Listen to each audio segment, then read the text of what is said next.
It's another Acoustic Alternatives from Grove Studios in Ypsilanti, the home of the podcast for nearly 5 years. They gave me an opportunity to do this shortly after losing my job in the pandemic, and it has been certainly a source of joy for me, an outlet for me to be able to expose people to music I think you need to hear.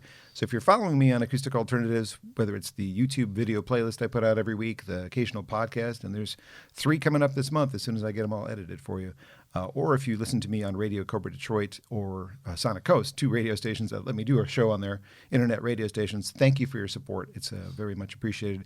Grove Studios has been a supporter the whole time. In fact, they're supporting me on Sonic Coast in a different way. So if you are a musician and you're looking for a place to practice, you've got band practice and no place to do it, you don't want to annoy your neighbors, this is perfect. There's several studios in here. I've got my guest today in the largest of the studios. I'm welcoming back to a studio in front of me for the first time in 10 years, Noah Guthrie. Hello, Noah. How are you today? Hello. I'm good. Thanks for having me. It's good to see you again. Yeah, it was about 10 years ago that I had you in this previous radio station I worked at. It was a voice that I had discovered via, I believe, Noise Trade and the covers that were posted there. Noise Trade, yes, man. Noise Trade's gone, although swallowed up by Paste, I think. Right? Yeah, wow. I totally forgot about Noise Trade. Yeah, well, that to me, that was the door opener to how I found your music, because it was like, get this music for free, and if you like it, support them or subscribe to their email address or whatever. And it was your cover of Sexy and I Know It that got my attention, and which is, I think, a starting point for a lot of folks. That has a few views. Yeah, you know. You've done all right with that. Yeah. Anyway, there's been a lot of things that have happened in the 10 years since we've last saw each other in this sort of a setting where we're talking to each other and having a chat. But first, before we do a little bit of a chat, how about a song? And you can go forwards or backwards, whatever you want to do. Something new, something old. Yeah, awesome. I'll do something brand new. This is it's a song called Root Down. It's a brand new single of mine. You can, obviously get it wherever you get your music these days. And wrote this with my good friends Joy Williams and Bobby Hamrick. And just really, really happy with it. Nice, positive, kind of uplifting song called Root Down.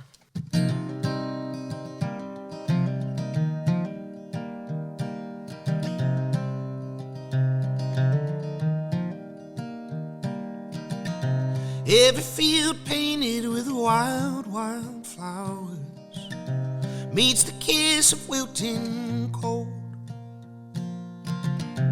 and the creek that fills with winter water by the summer is no more. But I don't want to live that way. I don't want to let the season break me. Ain't gonna let the wind drag me across the sky. Go and set the hills on fire. I'll be that crooked oak still standing. If it heals me, if it kills me, I'll root down, root down, root down, root down.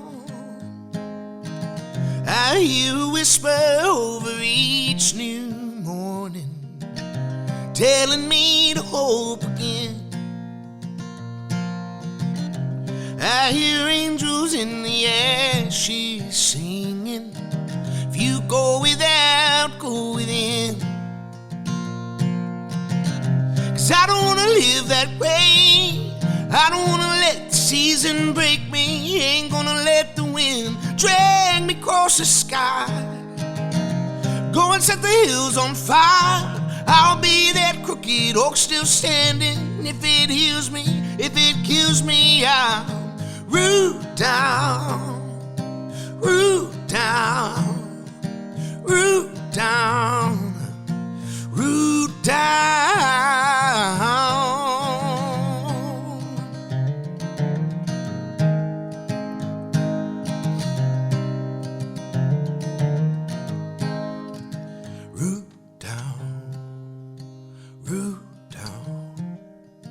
Both feet on the ground. 'Cause I don't wanna live that way. I don't wanna let the season break me. Ain't gonna let the wind drag me across the sky. Go and set the hills on fire. I'll be that crooked oak still standing. If it heals me, if it kills me, I'll root down, root down, root down.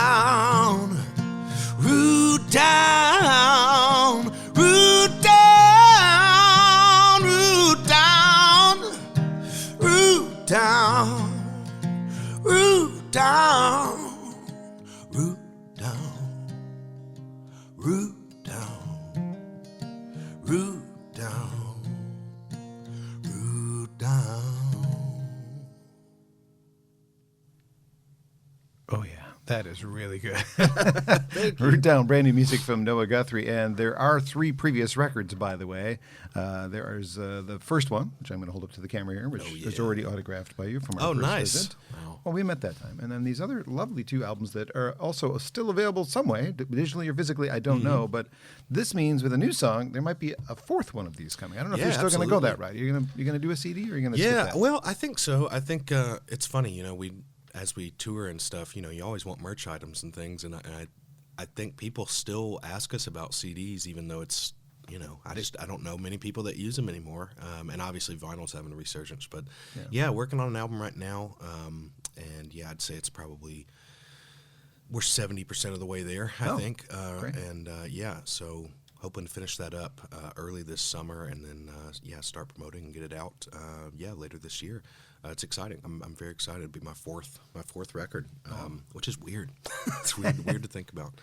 It sounds great so far. The one track is a great lead-in, and you mentioned Joy Williams. I have a quick, boom, boom, boom moment. I got to pick her up from the Michigan Theater where she was playing the Civil Wars, take them back to the station, interview them, and bring them back. And she sat next to me in the seat next to me. And I was she's lovely. She's great.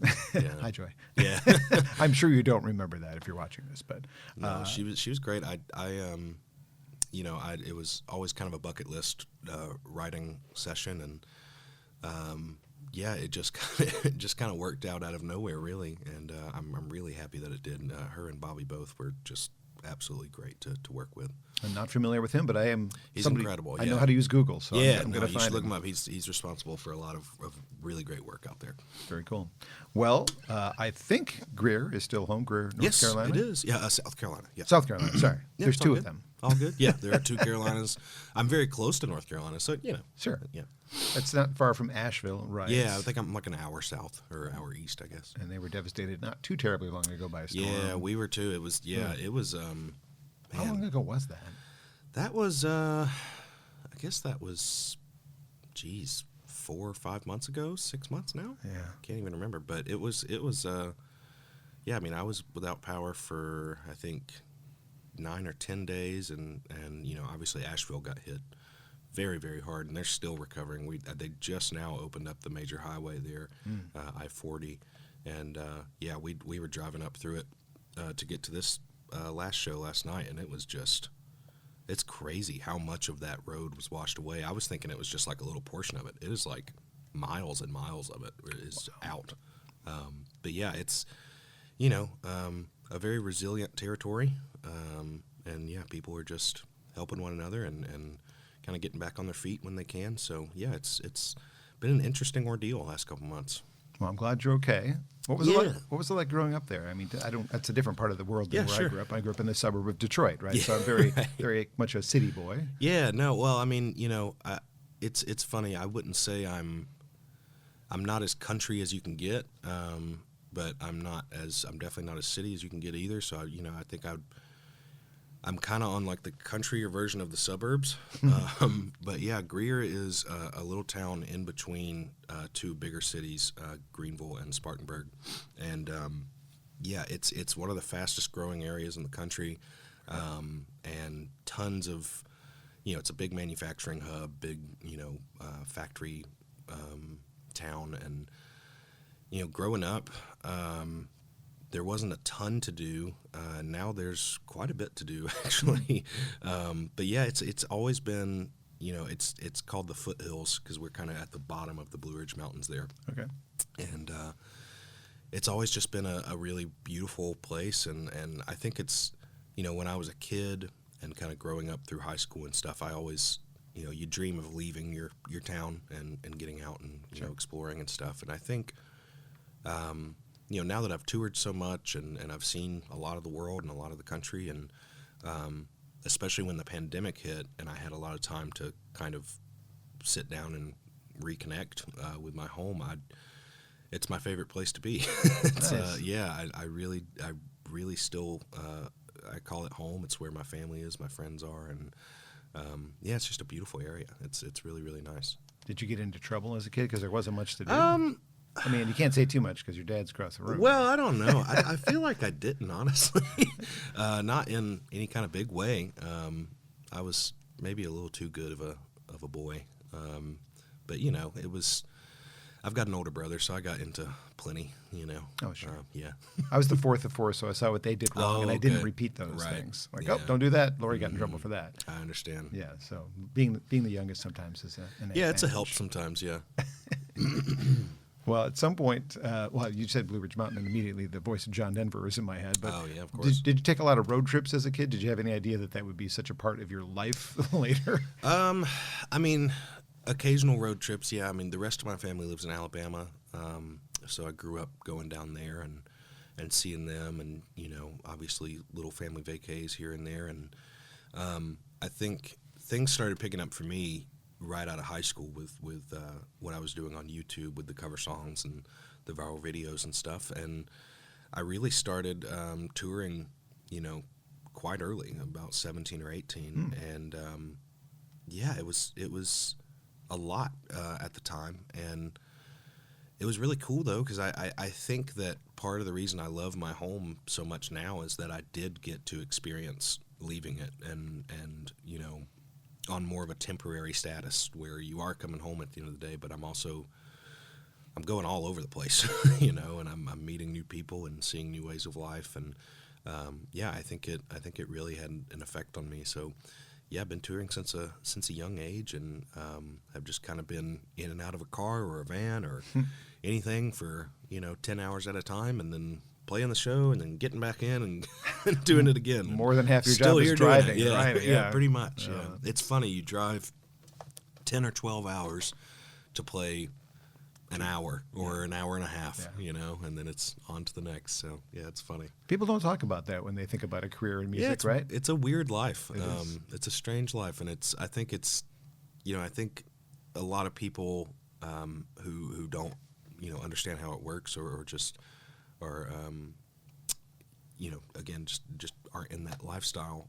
They see you kind of going all over the place, and they're like, well, that, you know, that's probably super fun, and that's like you're kind of getting like a little vacation and stuff, and it is super fun, but it's definitely not a vacation. No. If you like sitting, it's a vacation. Yeah, if you love your back hurting a lot and you know, just yelling at people to please buy tickets, then it's a lot of fun. You know, it's still a very rewarding thing. So, you know, last night's show was really great, and we'll do it all again tonight. Awesome.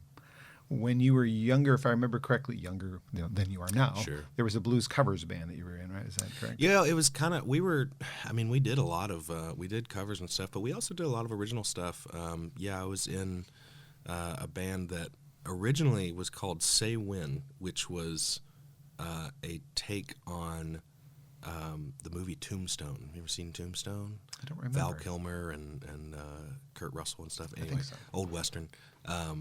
But we were in that band, and then it ended up being called Guthrie after my last name. And yeah, I was front man for that, and my brother played drums. And basically, I'm just doing a different version of that these days because I'm still the front man when we have the band, and my brother still plays drums. So, but yeah, I think I got a lot of my start in my early days just listening to a lot of, you know, old classic rock and you know, blues and funk and all that stuff. So I think the kind of soulful grittiness that's in my voice is probably mostly from those days. Yeah.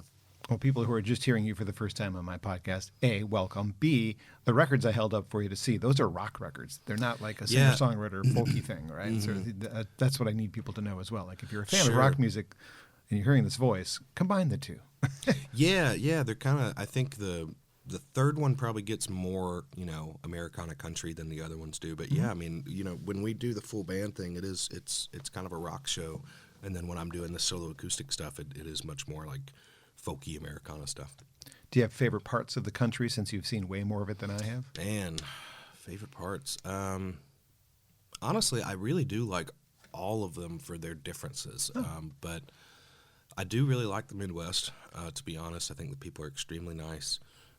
That's us. Wait, thank you. Yeah, I mean, well, really, it does. And I think, a lot of the driving that we have to do kind of reminds me of back home. Maybe it's a little flatter, but it's just a lot of farmland and stuff.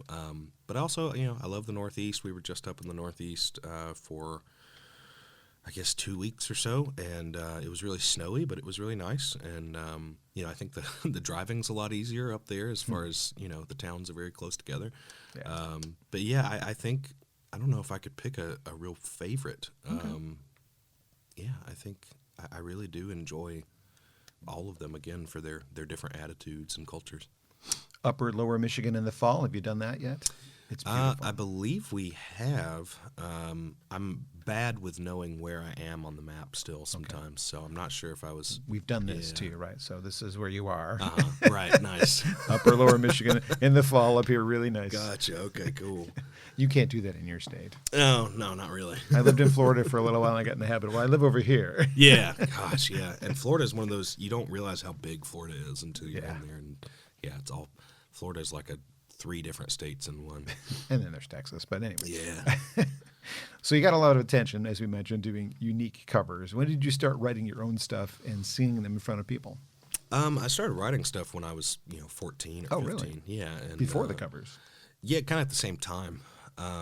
Yeah, the covers, were really a way to get the voice out there and the name out there. And the idea was always to do my own stuff.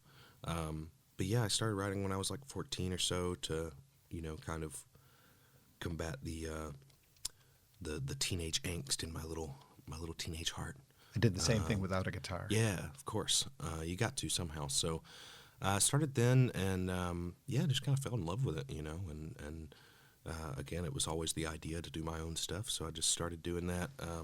And I think the first record was recorded right after I had, the viral video, It's Sexy and I Know It, and just been working at it ever since. I can't hear Wiggle, Wiggle, Wiggle without your voice. I know. Which is kind of fun. I know. That you've put your own stamp on it. It's crazy. Yeah, such a weird little song. It is a weird as a mobile disc jockey who's had to play it for people to dance to. Oh, yeah, I'm sure, yeah. Connect with it a little differently. Speaking of connecting, when you choose a cover, do you have to feel like you, in that case, maybe not, but do you have to connect with the lyrics to be able to do a convincing I think version? nowadays, yeah. I do, when I do covers now, it's usually on my Patreon, and I like it because I have a little more freedom with it, and can just do songs that I like. I just did For What It's Worth by Buffalo Springfield. Nice. And, I did a Killers song, and so it's just stuff that I've wanted to cover forever, and just never really had the opportunity to. Or, when I was doing the YouTube thing, I really don't do too much of the YouTube game anymore, which I kind of need to a little bit. But when I was doing that, it was very much about like covering, the most popular thing that's going on. So, and to me, it just didn't always fit with me stylistically. So that's why Sexy I Know It ended up as a blues song for me. So, right. But yeah, I think nowadays it's more fun for me, honestly, than it was when I was doing them on YouTube.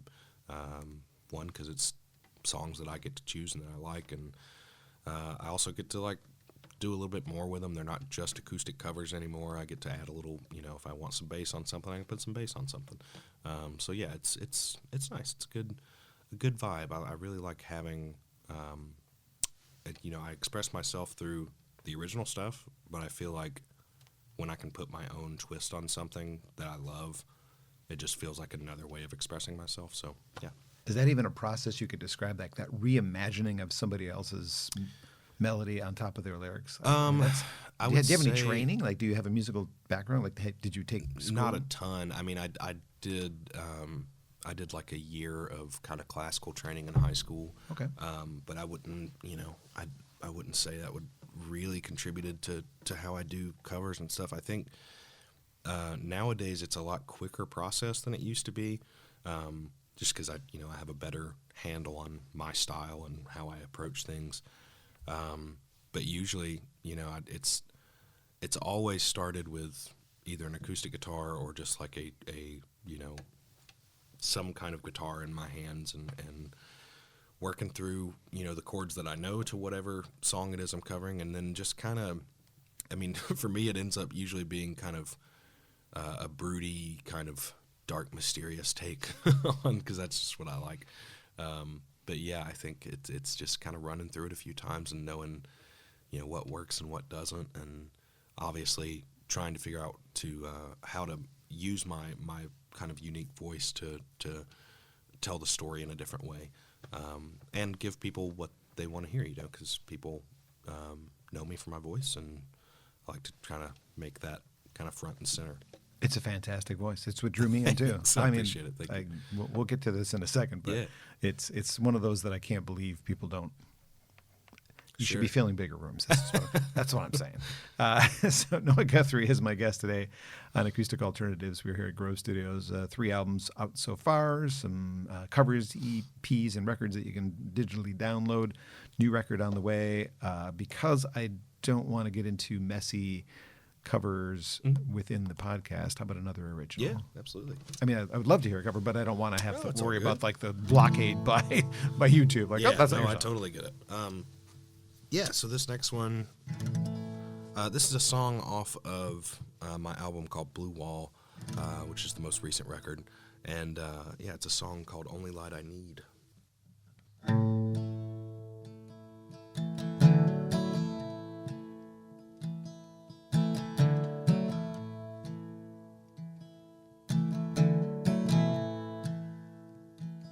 Honey, turn off the news, 'cause all it does is break glass, cut my ears. I don't want to hear it anymore. If you don't want to hear it anymore, I'm taking signals from you. Let's make a getaway fast so no one hears. I don't want to be here anymore. If you don't want to be here anymore, 'cause the rain's relentless, or so it seems, and all the fighting senseless, turning friends to enemies. We're looking for the sunshine buried in the headlines, 'cause honey, you're the only light I need. So can we just slow down and let the candle burn out? 'Cause honey, you're the only light I need.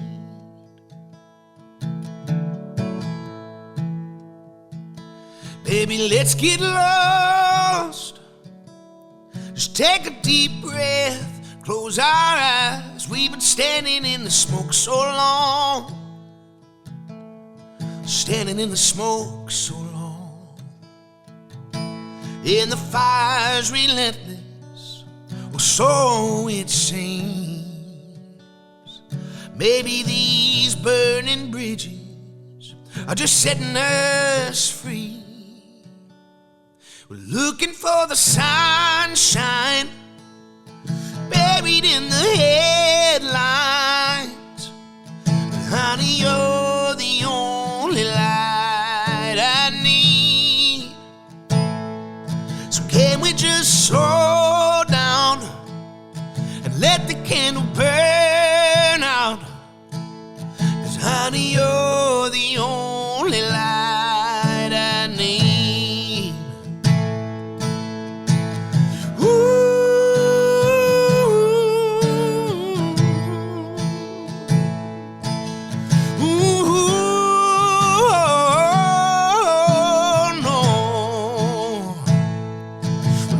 For the sunshine buried in the headlines, but honey, you're the only light I need. So can we just slow down, let the candle burn out? 'Cause honey, you're the only light I need. Honey, you're the only light I need. Honey, you're the only light I need. Honey, you're the only light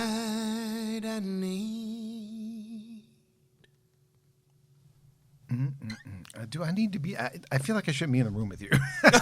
You're so good. Noah Guthrie's my guest today on Acoustic Alternatives. We are at Grove Studios in Ypsilanti. Again, I mentioned at the top, the home of this podcast for 90% of the sessions I've done. I've done a couple outside of the studio, like Jeff Daniels invited me to his property, and we did one there. That's and cool. Local band, the Ragbirds, had a practice space, and we went there. It's hard to do a band in here, but if you are a band and you're looking for a place to practice, this is the place. This is the place between Ann Arbor and Detroit.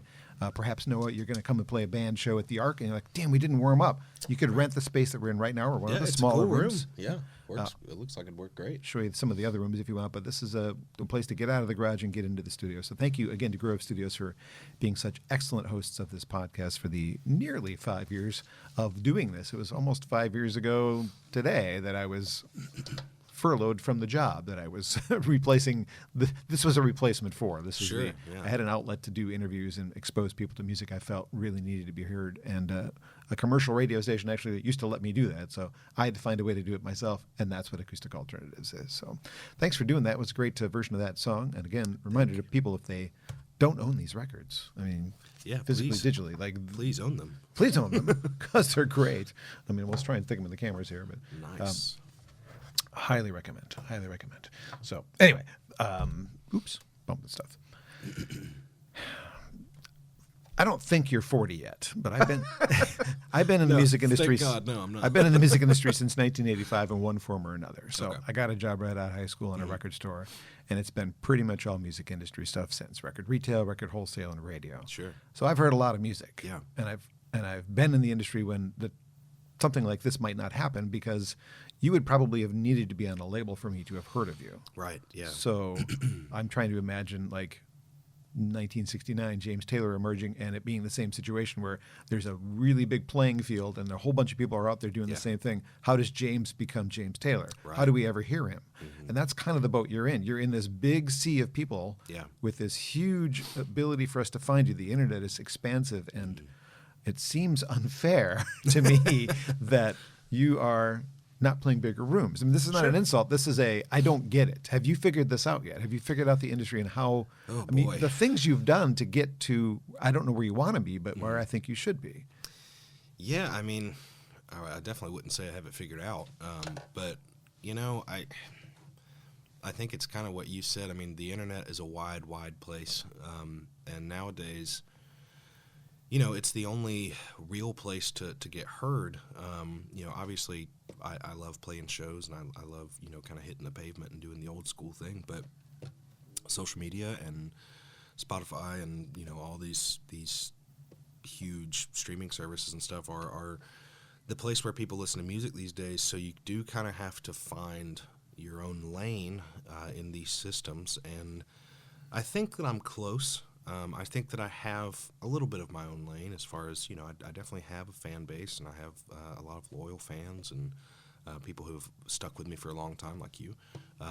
But I do think that, I think in a lot of ways, without getting on a soapbox or anything, you're asking independent artists these days to do almost an impossible job. I mean, you're asking them to both make music that means something, and then become marketing agents for that, and then, you know, become distributors for that, and then also, you know, promote yourself on socials, and, you know, make sure that you're doing it in the way that the algorithms like it, and it's just, you know, those algorithms change every single day, so it's just you're kind of fighting an uphill battle, I think, a lot of the time as an independent artist, but for me, you know, it's about I'm a big believer in the kind of 1,000 true fans theory.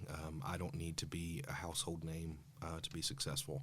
I need, you know, 1,000 real fans that show up to shows and you know, stream my music and download my music and understand my music and connect with it. So I don't think you necessarily have to shoot for the actual stars to have success in this industry. I just think you have to kind of find your lane and stick to it and really work on growing and kind of nurturing your fan base. And I think, you know, there's a lot of different ways to do that these days. And I'm just trying to figure out which one works for me.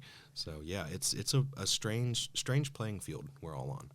You preempted a question that was actually intended for later, but that's okay. It brought out a different one because I thought about what you were saying, and I thought if you could do something differently about your preparation for this job that you didn't necessarily know was going to be a job maybe in school, like would you have taken more business classes? Because really what you're doing is running your own business. Yeah, pretty much. I don't know. I think, and for me, I never went to college or anything like that, and sometimes I wish I had. And I don't know. I think that if I had, gone to school or, tried to do something at the time, like if I, like out of high school, if I would have gone to college, I probably would have doubled down and tried to do something in the music industry, or maybe taken music business or something like that. Or gone to Berkeley. Yeah, or something like that. And I think nowadays, I don't know if I were to go to school today, I almost would maybe just want to go for something else, just to kind of broaden my horizons a little bit. Well, you're self-taught really in the industry. Yeah, at this point very you, much. You figured it out. Yeah, well, I mean, it's a good and a bad thing. There's a lot that I missed out on the music theory side of things, but again, I've kind of learned and honed my own style of playing and singing and writing, and I do think it works for me. But I'm also, again, I don't have everything figured out. I'm still trying to put the pieces together. And luckily, I've got a good team around me that's helping me do that. So right now I feel pretty good. I feel like I'm kind of in the right direction. But I think, yeah, it's a ever-changing landscape that you have to adapt to as an artist these days. I'm not sure I would have done anything differently on my path if I were you, just based on what I've seen you do. And I just don't think the world is fair. I mean, 28 million views on Sexy, and I know it's 6 million views on the Gautier cover. Yeah. And does it frustrate you that your originals, which are great songs too, Sure. they don't have anywhere near that? Like that's just frustrating to me as a fan. Like, Right. Come on, pay attention. Yeah, I think it's more frustrating to a fan probably, just because I'm used to it now. But it is. I mean, of course, it's at the end of the day, I would love to have more, more streams and more views on my original stuff, and I do think that will come. But I also think a lot of that has to do with just continuing to write and release the best music that I can. And again, I do think that if I focus on that, it will find the people that need to find it. Okay. Because again, I'm not trying to find everybody. I am trying to find the people that connect to my music, and I really do believe you can make something special out of that. And also, I just think that you have to kind of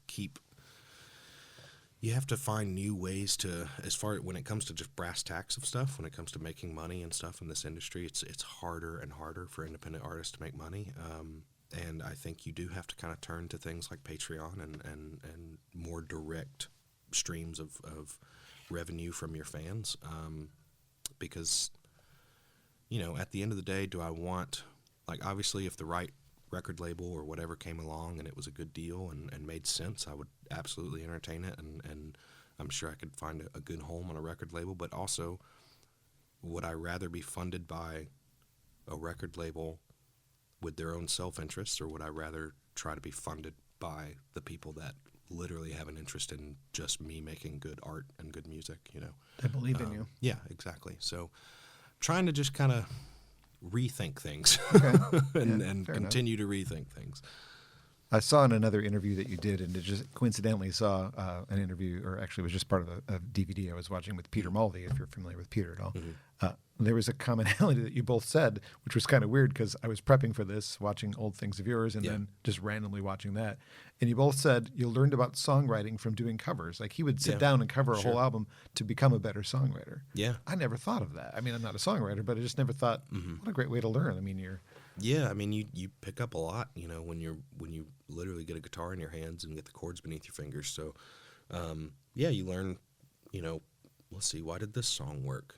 Like maybe it was this weird chord progression, or like maybe it was this hook that just worms its way into your ear. So like, I think you pick up the tools of the trade, and just kind of see what works for you and what doesn't. Well, besides the millions of views you have on some of your covers, the last time we met, you had just completed your run on the 6th season of Glee as Roth, which I wondered how that impacted your audiences going forward, because, I had just met you sort of shortly after that. So how are the audience sizes? Yeah, as far as, I think right after the show, sizes of the audiences were bigger. But I think even now when, maybe the size of the audience isn't as big, the passion from those fans is still there. Glee fans are very, very loyal, very good fans. I honestly, I just did another podcast for like a Glee rewatch podcast. Oh, okay. And, we were talking about it there, and I was like, yeah, some of my best fans are fans that found me on Glee and stuck around for the original stuff. That's and great. Still come to shows knowing that, I really don't, I don't like do really any covers from Glee anymore in the show, and people still show up and they love the music and just support me. And yeah, I really, Glee was a very good thing for me that I just didn't. That wasn't part of your path. Yeah. I don't think you ever thought, I should do TV before No, I I never did. I never did. And it came along, and it just, it worked out. It's the right time. Do you do any dance moves at the shows? No. No, thank God. I don't want to blind people.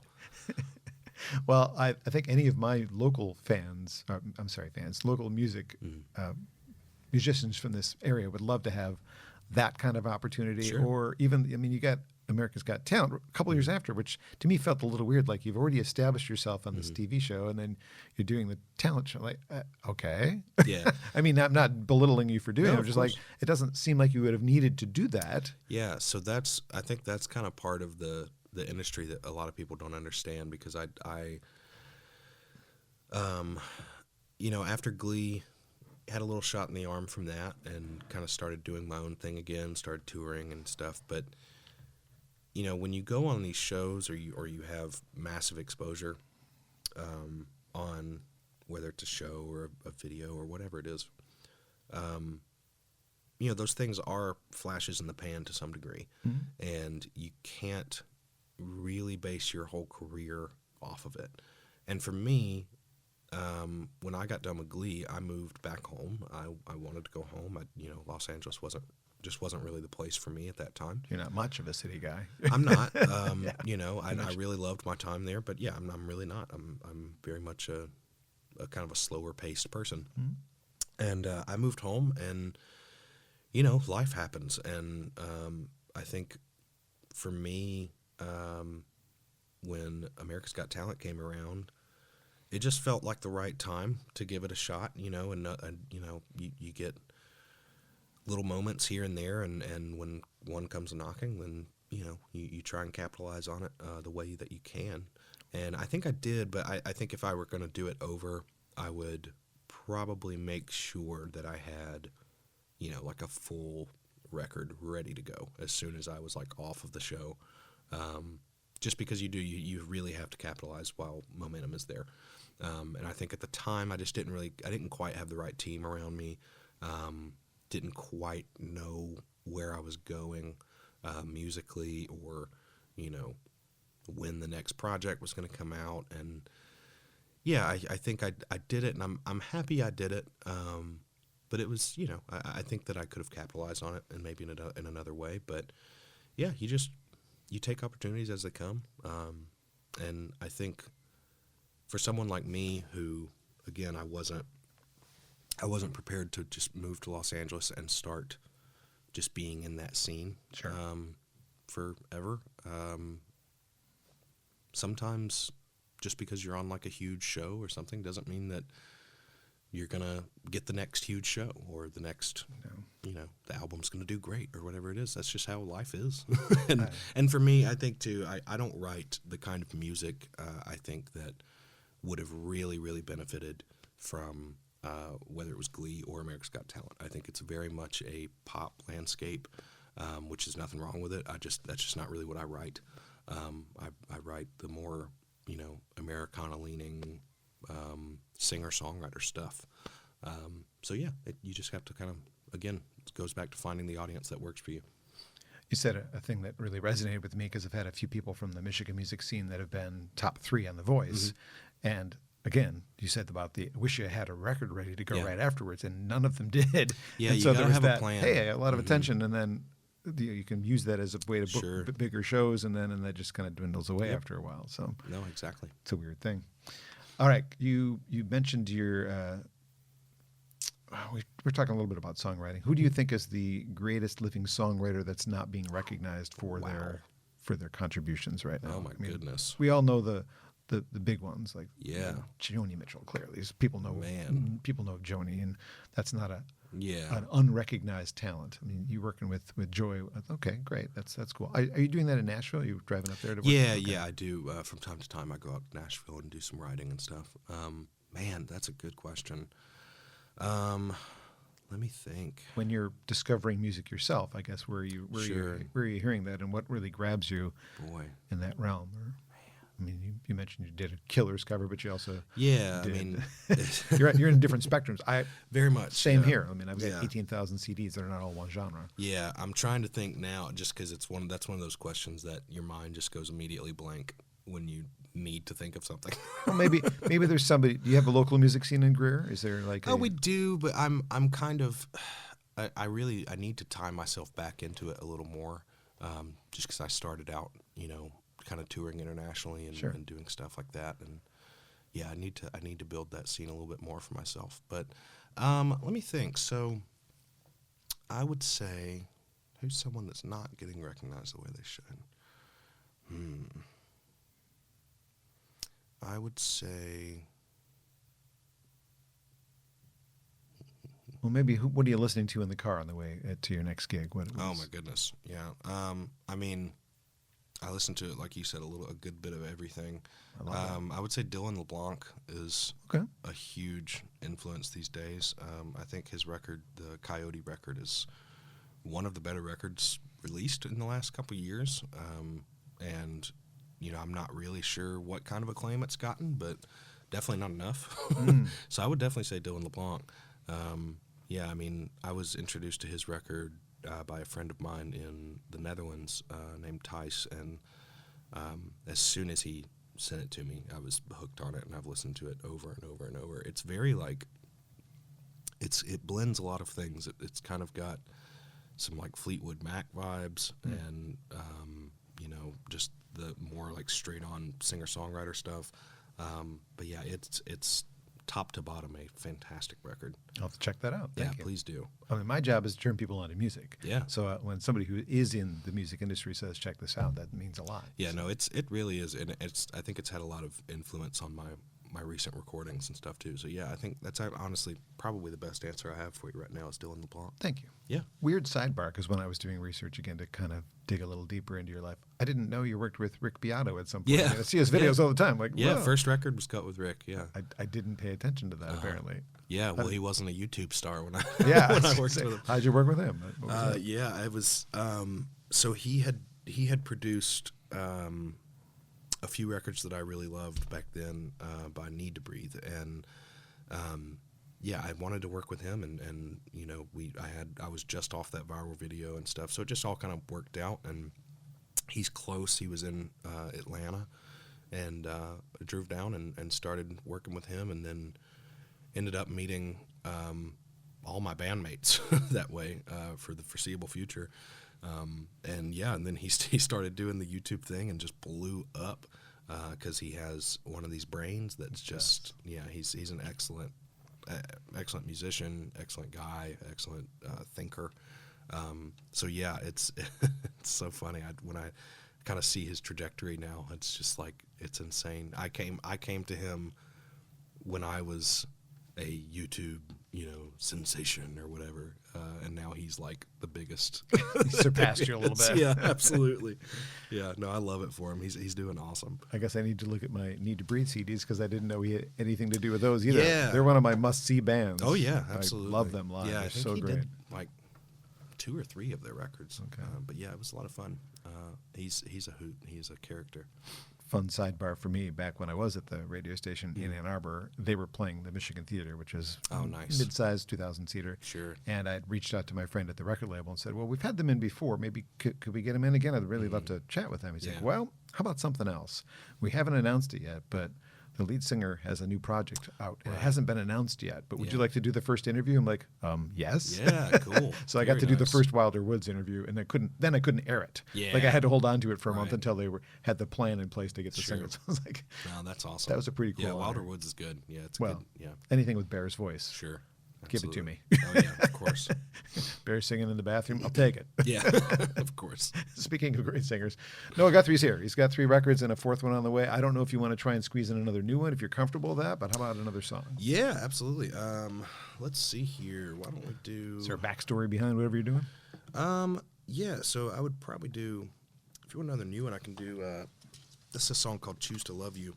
And it's a love song that I wrote. Right after an argument, and just decided to kind of express my feelings through song. And yeah, again, this one is just finished recording recently and will be out very soon. It's called "Choose to Love You."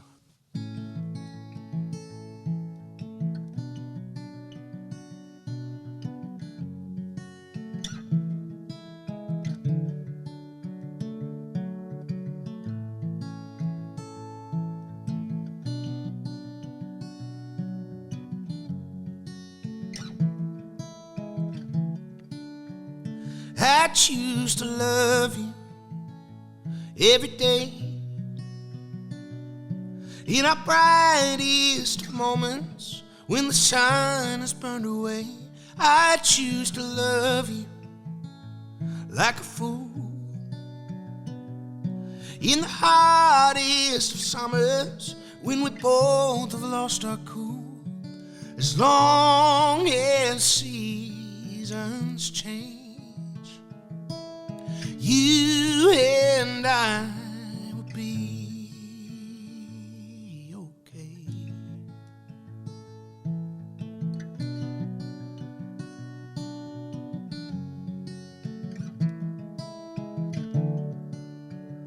I choose to be there every time when you're finding your power, when you're making the climb. You know I'll hold you every night when you're lost inside your dreams. Always room for you and mine, as long as stories change. You and I will be okay.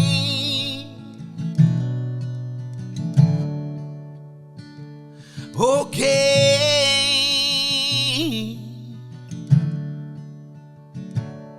there's an answer we can see. Darling, if it were up to me, we'd be dancing.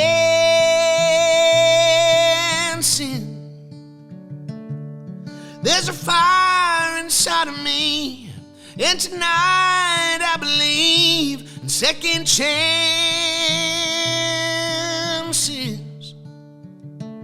Second chances, as long as stories change, as long as memory fades, you and I will be okay.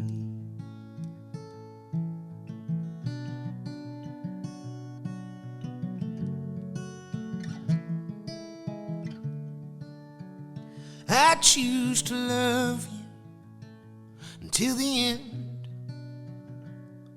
when our bodies turn to stardust and we all can start again.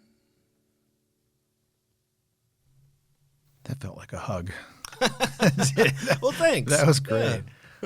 New music there from Noah Guthrie on Acoustic Alternatives. If you are Let's give them some full disclosure. When we started recording this, it was about 8:30 in the morning, which means it's about 9:15 right now. And if he sounds like that at 9:15 in the morning, imagine what it sounds like at 9:15 at night in concert. Go seek him out. If you're new to him, like follow him around. Do what you got to do to support this great artist. There have been a couple of great opportunities. We talked about some of the things that you've done that were pretty fantastic accomplishments. I saw that also that you had chances to open for Willie Nelson, Dwight Yoakam, and folks like that. I mean, that's pretty cool. Yeah. I think I could probably answer this question without asking you, but if you could choose an artist who's touring right now to tour with, who would it be? And I'm going to bet Ray LaMontagne might be that answer. Oh, yeah. Oh, my gosh. Yeah, absolutely. And he is on tour again supporting the 10th anniversary of Trouble, right? Yeah, I think so. That would, yeah, boy. But how about somebody who's more, and not that you're at below, I mean, you're not selling as many tickets as Ray. Sure, yeah. Who's an artist you'd like to tour with that is kind of at your level to make a nice double bill? Ooh, another really great question. I would love to do some stuff with Katie Pruitt. No, cool. I love her. She's great. I absolutely love her stuff. And yeah, I would really love to. I'd love to write with her, and I'd love to do some touring with her as well. I like everything she stands for. I think her songwriting is excellent. Yeah. So yeah, I think that would be. Reach out. Yeah, I mean, I might have to do that. So yeah, I hope to. Maybe I can make that happen someday soon. I would hope so. Yeah. I would love to see that happen. Well, I'm really looking forward after hearing 2 of these new songs to hearing what else you've got cooking in the kitchen there at the studio. Yeah, man, I hope you enjoy it. I'm closing in on it, so as soon as I can get it done, we can cooking on it. Thoroughly enjoyed the 2 you played for me, and I can't wait to hear more. Website. Yeah, just NoahGuthrie.com. Simple. And then obviously, socials and stuff. Instagram is only one Noah. TikTok, I believe, is NoahGuthrie.music. And those are honestly the 2 that I use most. Okay. So you can see me on there. And then obviously the YouTube channel. If you just search Noah Guthrie, you'll find me there. So Something very important for independent artists like Noah, as he also has a Patreon page, which I have yet to explore, but I also have one, and I only have 15 people. That's all right. I need more. So if you're following Noah and you want to check out somebody who's supporting the music in a different way, I don't make any money doing this. You might have noticed the only company I mentioned is Where I'm At. This is the only help I'm getting doing what I do, and I love doing this to make sure that people can discover music that I think is worth hearing. Well, I think it's good work, and I appreciate you, obviously. Very welcome. It was great to see you again. I wish you continued success. I was going to ask you what you thought success meant, but you already answered that because you beat me to the punch. That was going to be the closing question, like, what does success mean to you? But I just think it means different things to different people, and to me, yeah, again, it's just finding that fan base that'll stick with me through thick and thin. And so far, I've found it, but it's growing it to that magic size, Enough to sustain you. Yes, exactly. Awesome. Yeah. All right. Well, safe travels out there. More podcasts coming soon. Next guests you are going to check out if you're following this podcast regularly. Let's get that word out. Fox and Bones are scheduled to be in the studio with me next week. And then after that, as long as it happens, and I hope it does, we will have a visit with another singer-songwriter. Been trying to get in here for a while. Why am I drawing a blank on her name? Haley. What's Haley's last name? Oh, this is embarrassing.